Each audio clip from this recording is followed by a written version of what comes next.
사회보험법의 작동 원리, 시험에 가장 출제가 많이 될 것이고 여러분들이 꼭 알아두셔야 될 내용이고 제가 여러분들께 2시간을 투자하시라고 그 공지를 하면서 약속드렸던 사회보험법의 뼈대를 만들어 드리겠다고 했던 바로 그 내용을 이제 본격적으로 말씀을 드릴게요.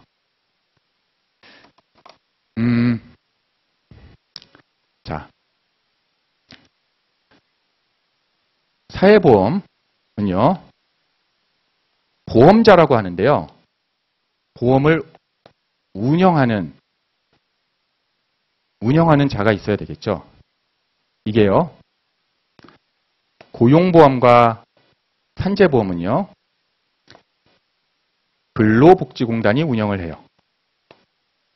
그리고 건강보험과 국민연금은요, 이렇게 묶으면 안 되죠. 건강보험은 건강보험공단,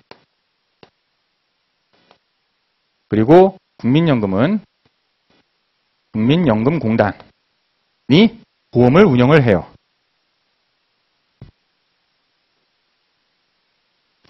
그런데 보험이 어떻게 작동을 하냐면요.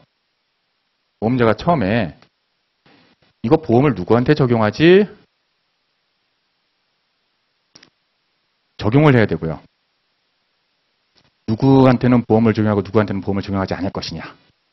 이 문제가 있고요. 두 번째로 보상을 나중에 제대로 하려면 보험료 징수해야 되잖아요. 징수에 문제가 있고요. 마지막에 보상을 해야 돼요. 보상을 해야 돼요. 그리고 이제 여기서 파생되는 문제가 뭐냐면은 불복의 문제가 나와요. 불복. 보상해달라고 그랬더니 보상이 안 된대. 그럼 불복해야죠. 예?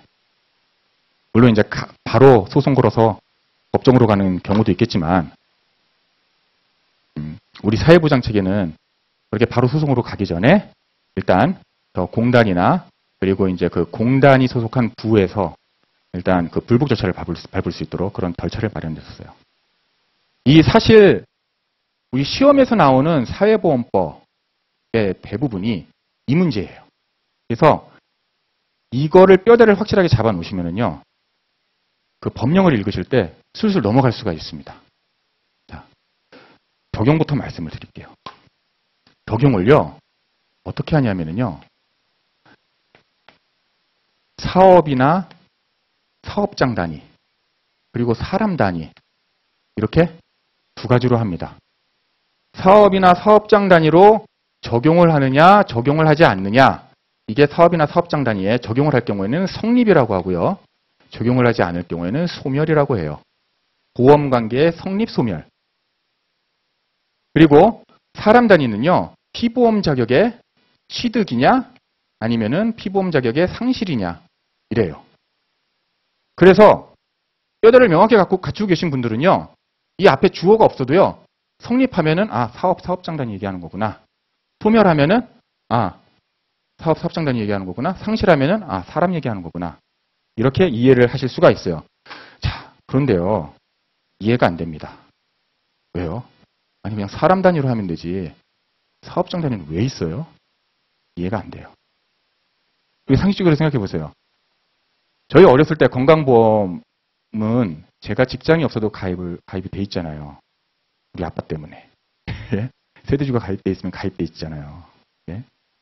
그리고 국민연금은 꼭 내가 사업을 하지 않는다 하더라도 임의 가입이긴 하지만 가입을 할 수가 있어요. 자, 그런데 사업장 단위 뭔 소리야? 자, 이게 이렇습니다. 이것과도 연관이 되는데요. 근로복지공단 어디 소속입니까? 고용노동부 소속이에요. 건강보험공단, 연금공단, 이거 다 보건복지부가 관장을 해요. 왜 이렇게 복잡하게 돼 있냐? 고용보험과 산재보험은요, 일하는 사람, 노동자, 근로자들을 위한 보험이에요. 원칙적으로 그렇습니다. 그래서 사업장을 전제로 해요. 반면에 건강보험, 국민연금은요, 꼭 노동이 전제가 되지는 않아요. 노동이 전제가 되지는 않아요. 물론 노동을 하는 사람, 근로자들한테는 직장 가입자 또는 사업장 가입자가 돼요. 그 사람들은.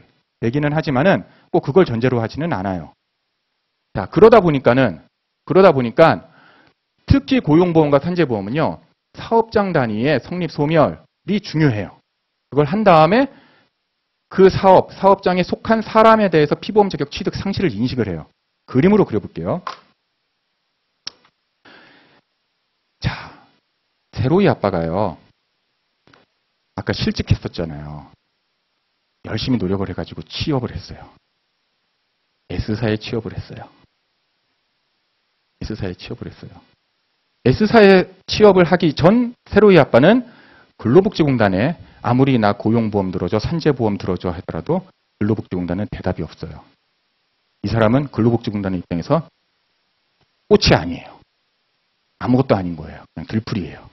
그러다가 이 사람이 S사에 취업을 하는 순간 근로복지공단에게는 이 세로이 아빠는 꽃이 돼요. 뭔가 얘한테 뭔가를 해줘야 되는 거예요. 이해되시나요? 사업장이 먼저 있어야지. 근로복지공단은 일단 사업장으로 인식을 한다니까요. 그 사업장 안에 있는 사람, 세로이 아빠가 피보험 자격 취득 상실로 인식이 되는 거예요. 그냥 자연인 세로이 아빠는 의미가 없어요. 특히 고용보험 산재보험에서는요. 의미가 없어요. 그러다 보니까 성립 소멸하고 나서 취득 상실을 해요. 제가 지금 아무것도 아닌 것처럼 말씀드렸지만 중요한 얘기를 했습니다. 먼저 성립과 소멸이 돼야 돼요. 성립이 돼야 돼요. 사업장 단위에 성립이 돼야지 그 다음에 사람 단위가 취득이 돼요. 그래서 신고하는 마감 시한이 어떻게 되냐면요. 사업장 단위의 성립 소멸은요. 사유 발생일로부터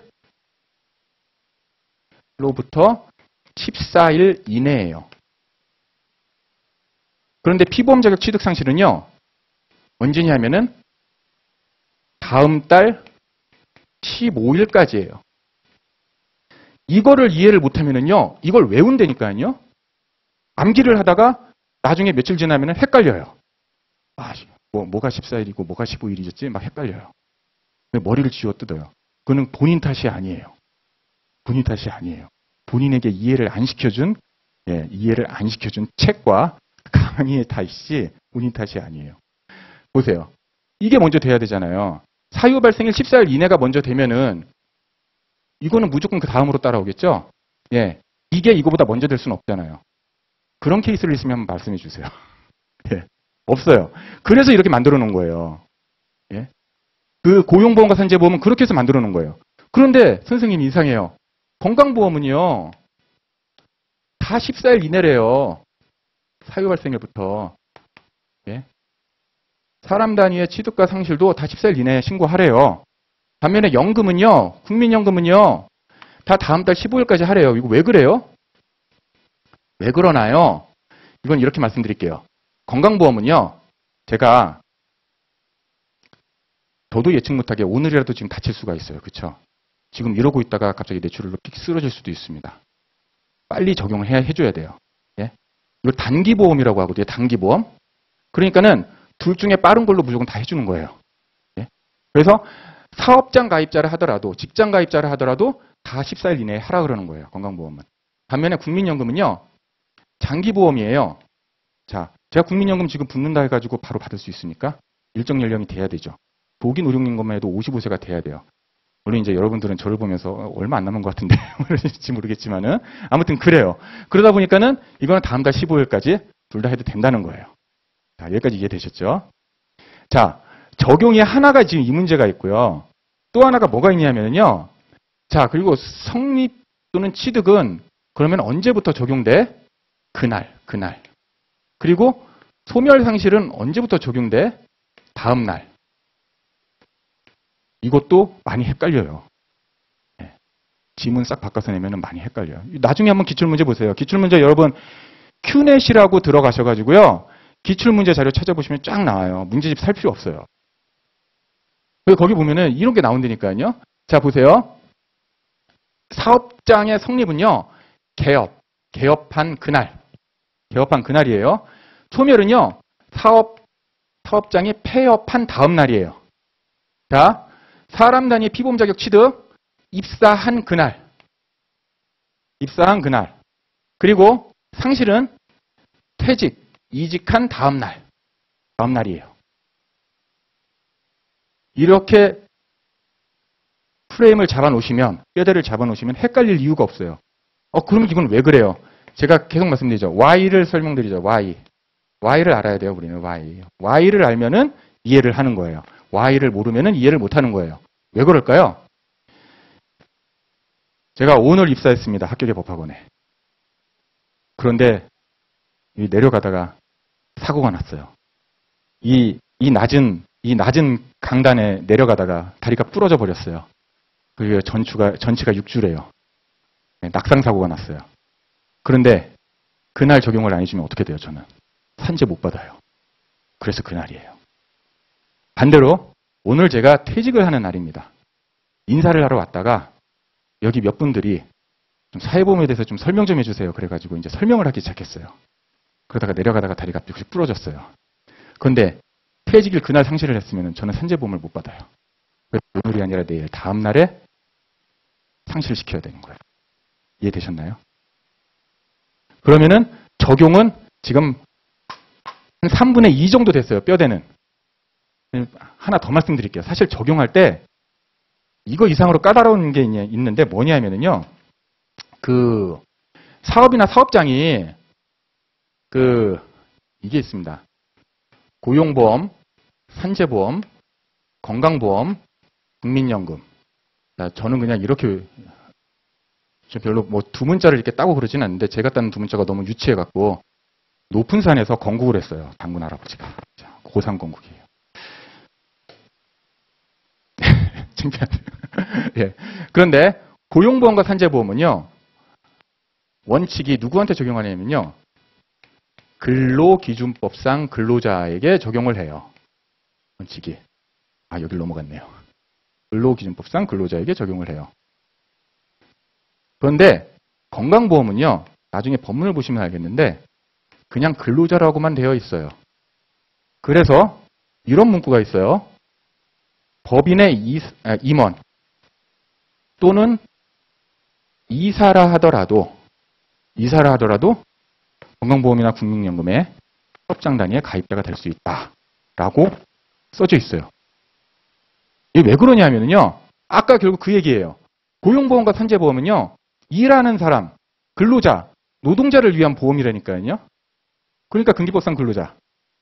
그리고 사업장을 떠나면은 그 사람은 근로복지공단한테는 더 이상 아무것도 아닌 사람인 거예요. 그런데 건강보험이나 국민연금은요. 굳이 그렇게 아주 무자르듯이 할 필요가 없어요, 사실. 왜냐하면은 사업장을 떠나도 지역가입자가 되니까. 지역가입자가 될 수 있으니까 일정 요건을 갖추면. 여러분 국민연금 내가 퇴사를 하고 나서도요. 국민연금 보험료를 계속 내잖아요. 그럼 저는 국민연금 가입자예요. 제가 퇴사를 하고 나서 저 고용보험 계속 가입할게요. 보험료 내면은 내지 마 이래요. 근로복지공단에서는. 이해되시나요? 그러니까는 이쪽은 그냥 근로자예요. 이건 근기법상 근로자가 아니에요. 그냥 근로자라고만 돼 있어요. 예, 노동법상 근기법상 근로자예요. 그러면은 임원도 사실 근기법상 근로자인 경우가 있지 않습니까? 그렇게 얘기하면 복잡해지죠. 예.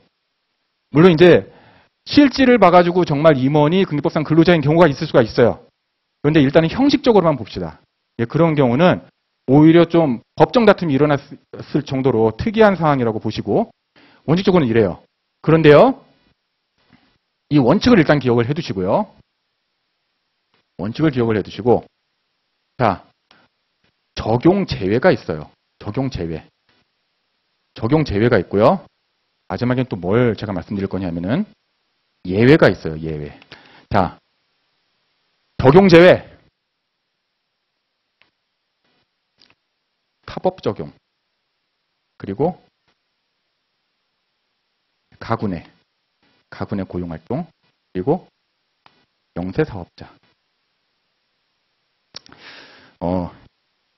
제 아내 이름이 가영인데요. 제가 가끔 운전을 하면서 기분이 좋을 때는 다 가영 이렇게 얘기를 해요. 근데 저희 아내도 신혼 때는 이걸 좋아했는데 지금은 징그러워합니다. 요즘은 안 하는데 다 가영. 이건 적용 제외예요. 기본적으로. 보세요. 타법 적용은 특히 다 적용 제외예요. 다 적용 제외예요. 무슨 얘기냐면요. 공무원, 교원 이런 사람들은요. 공무원법이나 교원 관련 법령에서 좋은 걸 이미 적용받고 있어요. 고용보험이나 산재보험 같은 그런 좋은 제도를 이미 적용받고 있기 때문에 굳이 적용을 안 해줘도 된다. 그래서 여러분들 실제로 이게 법령을 보면은 무슨 뭐 교원의 경우 무슨 뭐 사립학교 교직원의 무슨 법령 막 이런 식으로 막 복잡하게 되어 있는데 다 결국은 이게 타법 적용되는 자는 적용을 안 해줘요. 그리고 가군의 고용활동이나 영세 이쪽은 건강보험 국민연금에서는 별다른 코멘트가 없어요. 얘기가 없어요. 얘기는 뭐냐면은 얘네들은 일단 적용 제외자가 아닌 거죠. 얘들은 가입을 해도 상관이 없다고 생각을 해요. 그런데 그렇게 타이트하게 관리를 하지 않아요.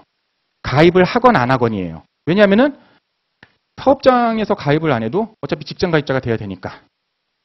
그리고 직장 가입을 하게 되면은 자기들이 손해야. 왜냐면 사업장에서 가입을 하면 근로자 입장에서 보면은 사업장에서 관리하면 5대5로 주잖아요. 예. 제가 이 징수에서 말씀드리겠지만은 사업장 가입자가 되면요. 산재를 제외하고는 50대 50으로 회사가 부담하고 근로자가 부담을 해요. 그런데 지역 가입자는 자기 혼자 100% 다 부담해야 돼요. 그래서 통상적으로는 예외적인 경우를 제외하고는 지역 가입자가 더 불리해요. 그러니까 이거 우리가 아무 얘기 안 하면은 이쪽에서 일하는 사람들이 정말 가입하고 싶으면 자기들이 마음대로 가입을 하겠지라고 생각을 하는 거예요. 또는 그 반대의 경우도 있을 수가 있어요. 이런 경우는요. 보통 회사가 알아서 사대보험을 가입을 안 해주기도 하죠. 근데 이쪽에서는 별로 그렇게 신경을 안 쓰는 거예요. 안타깝게도. 그런데 고용보험과 산재보험은요. 자, 가군의 고용활동 원칙적으로 적용이 안 돼요. 원칙적으로 적용이 안 되고요. 그리고 특히 이제 고용보험법은 이제 하나 더 들어갑니다. 자가소비를 위한 생산활동. 그것도 결국 가군의 고용활동과 비슷한 개념인데 가군의 고용활동 플러스 자가소비를 위한 생산활동을 하는 자도 보험에 가입이 안 된다고 얘기를 해요. 그거 뭐 막 지금 쓰실 필요는 없어요. 일단은 큰 뼈대만 이해하시라고요. 요거 중요합니다. 타가형. 그리고 영세사업자를 뭘 얘기를 하는 거냐면요. 이거를 기억하세요. 5인 미만 또는 4인 이하예요. 이게 요상하게 산재보험은 5인 미만이라고 표현하고 고용보험은 4인 이하라고 표현을 해요. 예? 그런데 어쨌든 이거 제가 좀 이따 말씀드릴게요. 5인 미만 또는 4인 이하 사업장이고 그리고 농업, 어업, 임업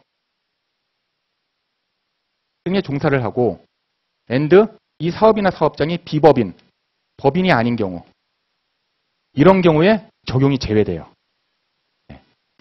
5인 미만 4인 이하 이거 같은 의미일까요? 다른 의미일까요? 이거 제가 근로복지공단에 물어봤거든요. 인터넷에 찾아보면 안 나와요. 근데 우리는 상식적으로는 그렇게 생각해요. 근로기준법에서 5인 이상 사업장이 적용되는 게 있고요. 4인 이하 사업장이 적용되는 게 있어요. 그런데 이게요. 그러면은 원래는 자 보세요. 수학적으로 보면요. 4인 이하, 4 이하와 5 이상 사이에는 뭐가 있어요? 4 초과 5 미만이 있어요. 원래 있어요. 원래 있는데 법적으로는요. 이게 5인 이상이 아닌 거는 전부 다 4인 이하로 봐요. 그러면 5인 미만이랑 같은 의미가 되죠. 예. 그래서 사실은 같은 의미예요. 근로복지국장도 같은 의미래요. 원래. 그러면 왜 이렇게 만들어놨냐? 국회의원들한테 따져야죠. 국회의원들이 입법자잖아요. 제가 국회의원이었으면 안 그랬죠. 예. 그런데 이게 요상하게 시험에 나올 수는 있어요. 그렇지 않습니까? 만약에 어떤 이상한 분이 그렇게까지 하겠냐만 예를 들어서 자 산재보험은 4인 이하 사업장은 4인 이하 사업장에 이런 근로자들은 제외를 한다. 그리고 다른 게 전부 다 지문이 맞아 4개가. 그런데 이것만 4인 이하래.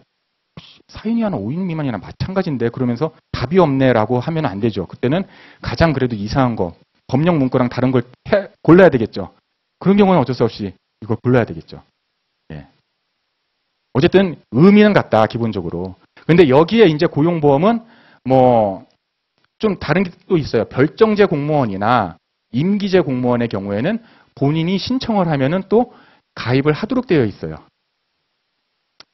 아무튼 이런 복잡한 얘기들 제외하고 일단 적용 제외, 타법, 가군의 영세 이 세 가지 일단 머릿속에 기억하시고요. 그 다음에 예외적인 경우가 뭐가 있느냐.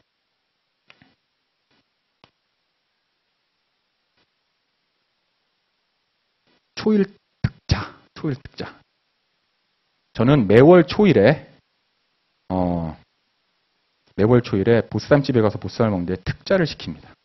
대자, 중자, 제자가 아니라 소자가 아니라 특자를 시킵니다. 초일 특자.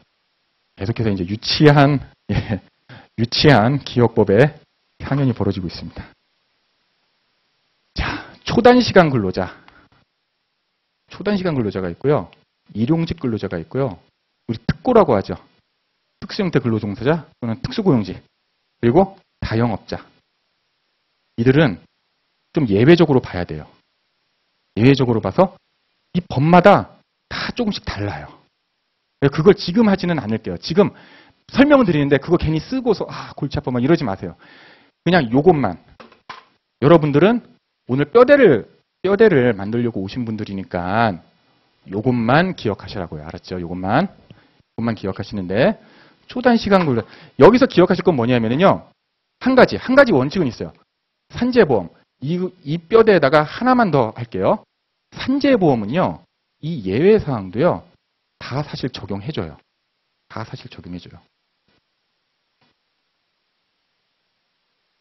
예, 자영업자만 임의가입.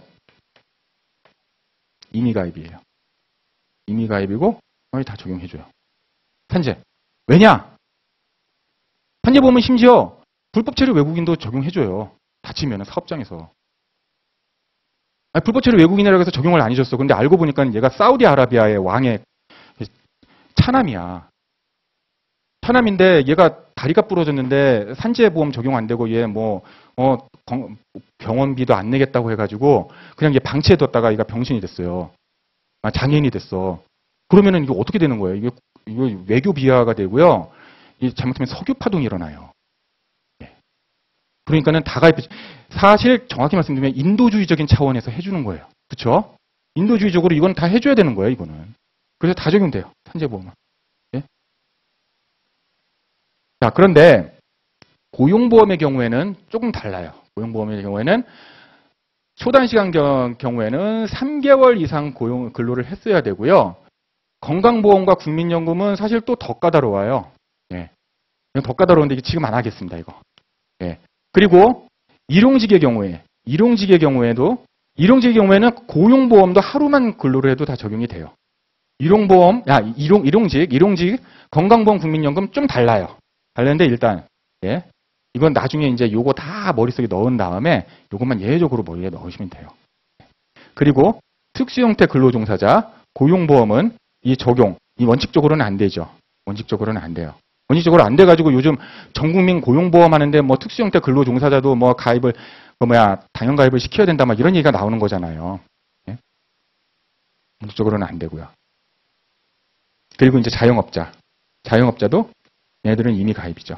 예, 이미 가입인데 얘네들은 또 달라요. 얘네들은 근로자가 한 명만 있어도 사업장 가입자가 돼요. 자영업자가. 자기가 이게 고용한 근로자가 한 명만 있어도. 근데 없으면 그때는 이제 지역가입자가 되는 거예요. 적용이 이렇게 해가지고 뼈대가 끝났습니다. 여기서부터 이렇게 되는 거예요. 적용이. 자, 이 뼈대를 갖추지 않고 바로 법으로 들어가서 여러분들이 2번, 3번 보시면은 짜증만 나는 거예요. 내가 이 공부를 왜 해야 되나. 사실 이제 개인적인 이야기지만은 저는 수험하면서 가장 공부하기 싫었던 게 바로 이 사회보험법이었어요. 네, 저는 이 뼈대를 갖추지 못한 상태에서 수험을 했습니다.